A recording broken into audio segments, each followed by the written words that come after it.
بصوا بقى الحلاوه، بسم الله ما شاء الله. ما شاء الله. زبده يا جماعه، والله زبده وناعم طري. يا مساء الفل والجمال على كل حبايب قلبي في قناه ماما لولو وولادها. والله يا جماعه كان نفسي انزل لكم الفيديو ده ليله العيد ونعيد مع بعض، بس اقول لكم ايه بقى، العين بصيره والايد قصيره. المونتاج للاسف اتاخر معايا شويه، بس قلت برضو والله ما انا حرمكم من حاجه، والطريقه هنزلها لكم بامر المولى. الفسيخ البيتي ملوش وقت، تمام، ده يتاكل كده ايه صيف وشتاء وفي اي وقت زي ما تحبي. تعالوا بقى شوفوا الزبده بتاعت ماما لولو اللي بتدوب في البق، وشوفوا بقى معايا ازاي تملحي البوري ويطلع معاكي لونه وردي كده ويفتح النفس وحاجه اخر جمدان. يلا بينا نصلي على الرسول ونسمي الله ونبتدي. اول حاجه عملناها هنا يا ست الكل، انتي اول حاجه بتعمليها انك بتختاري السمكه، سواء البوري اللي هو العنبر او البوري الطبار. انا بصراحه بحب قوي اخلي البوري الطبار، تمام. انا جبت ايا كان السمكه اللي هتخلليها، سواء بوري او عنبر، يعني بوري عنبر او طبار، بيطلعوا زي العسل ونتيجتهم بتبقى تحفه. هنا بص بيتاوب وبيتدلع علينا قوي. اول حاجه بتعمليها بتغسلي، يعني بتدي شطفه كده للسمكايه قبلها.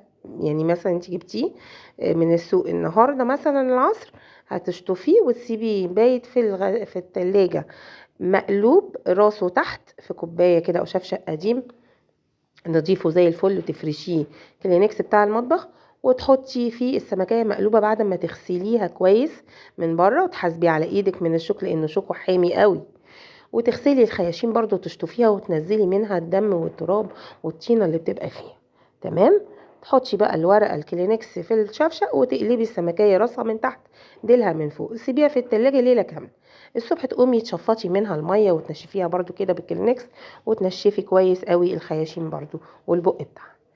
بتجيبي خلطة زي ما انت شايفة كده، ملح خشن يفضل يعني يكون ملح خشن، وعليه معلقتين 3 شطة عشان تمنع اي بكتيريا او اي حاجة مش كويسة تتولد في الفسيخ وتبقى مش تمام.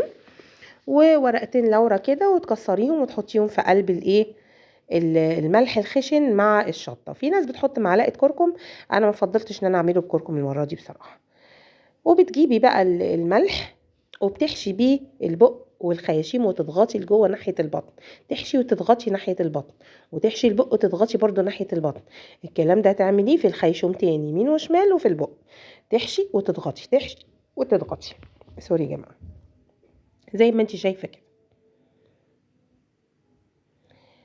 هتكملي نفس الخطوات بالظبط في كل سمكه من البوري اللي انت جايباه للتمليح. هتملحي زي ما انت شايفة كده بنفس الخطوات.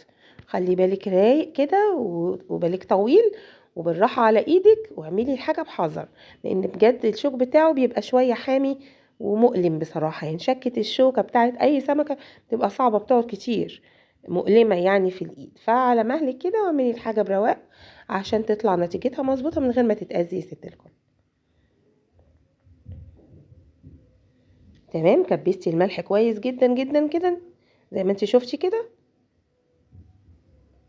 بالظبط بنفس الطريقه والخطوات. انا بس ايه مش مسرعه قوي معاكم، وجايبه لكم كل خطوات متكرره في كل السمك لحد ما نخلصه، عشان تبقي ايه ملاحظه وواخده بالك من كل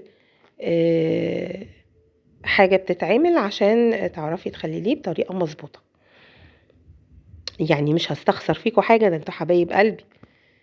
بس كده يا ست الكل يا حبيبه قلب اختك، هتجيبي اكياس نظيفه عندك. بصراحه انا كان الرول بتاع الاكياس كان خلصان من عندي، وكان الوقت زنقه بصراحه، وما كانش في حد ينزل يشتري، فكان عندي اكياس نظيفه، مكان مكرونه مكان رز مكان حاجه نظيفه، بطبقها وبشيلها في درج مخصص ليها. طلعت كام كيسه وحطيت السمكه خلف خلاف، يعني السمكه واختها، يعني مثلا دي راسها كده، التانية راسها الناحيه التانية، وديلها ناحية راسها، يعني عكس عكاس. ورشيت ملح من تحت السمك، ورشيت ملح من فوق بعد ما حطيته في الكيس. وكيسه كيسه جوه كيسه، كيسه جوه كيسه، وتخرجي الهواء منها، وتكوني حريصه جدا انك تخرجي الهواء من الاكياس دي كويس جدا، عشان برضو ما يبقاش في اي مشكله، والتخليل يطلع معاكي مظبوط بدون اي مشاكل ولا اي افتكاسات. تطلع الحاجه مظبوطه مفيهاش اي مشكله ولا فيها اي حاجه تتعب معدتنا. وتكيسي وتفضي الهواء وتقفلي الاكياس كويس جدا. كتري كيس على قد ما تقدري عشان ما يسربش، لانه مع الوقت والتخليل طبعا بتنزل الميه اللي في السمكه كلها مع الملح، فطبعا ده بيبقى محتاج حفظ كويس، ومحتاج انه يتظبط في اكياس كتير عشان ما يغرقلكيش الدنيا، عشان ما فيش اي ريحه، ما يعملش ريحه يعني، وما تبقاش زروطه يعني. اعزكم الله. بس كده حبايب قلبي، انت كده خلاص كيستي وظبطتي. بتحطيه بقى في قلب علبه لتخزين مثلا، او صينيه، وعلى الفرن. الفرن طبعا ما يبقاش قايد ولا سخن ولا حاجه خالص، او في ضرفه النمليه بتاعه المطبخ مثلا. تغطيه تغطيه كويسه كده كويسه جدا. بالطريقه دي كنت عامله سمكايه هنا، بقول لكم بيقعد من 7 ايام ل 10 ايام على حسب التمليح اللي انت عايزاه. عامله سمكيه عشان تبقاش مش عادي يعني، مش مالحه قوي لزوجي، لان هو مريض ده وما كانش حابه. هنا بقى كنت بنفتح بقى خلاص على الفسيخ، وعدت ال10 ايام. تعالوا نشوف النتيجه مع بعض. افتحوا معاكم اهو. بسم الله الرحمن الرحيم. لأول مرة بنشوف وصلنا هو بالظبط كده قعد معانا 7 ايام كده، اليوم السابع. ممكن اخليه شوية كمان، بس هو غالبا بيكون كده تمام. 7 ايام كافيين ان هما يظبطوه ويملحوه صح الصح. احنا مكفيين يا جماعة. بص يا رب، بص هنتجنن على الريحة. بص قاعد ازاي يا جماعة.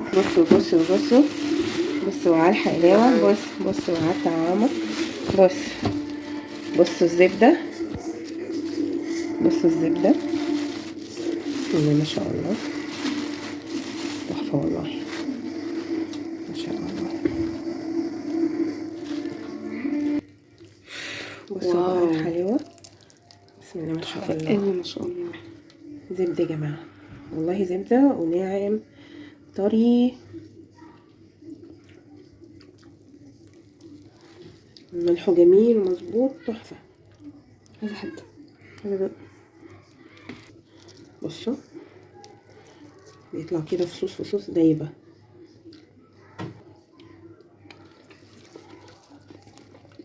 تحفة حلوة قوي.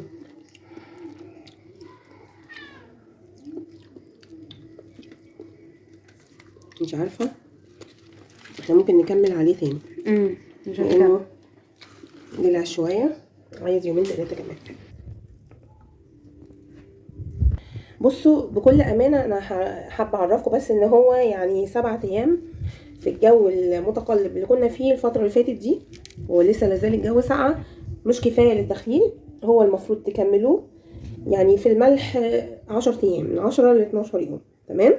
فانا زودت ملح خفيف عليه اهو، وهرجعه تاني في الكيسه، مفيش اي مشكله خالص، مش هيحصل حاجه. ويكمل تخليله 2-3 كده، ويبقى كده زي الفل وتمام.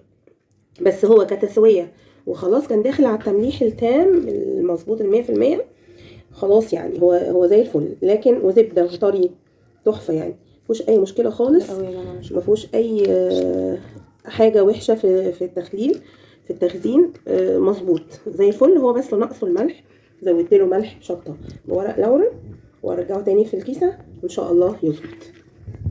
ويلا مع السلامه، وكل سنه وانتم بالف خير، وعيد مبارك علينا جميعا يا رب. مع السلامه.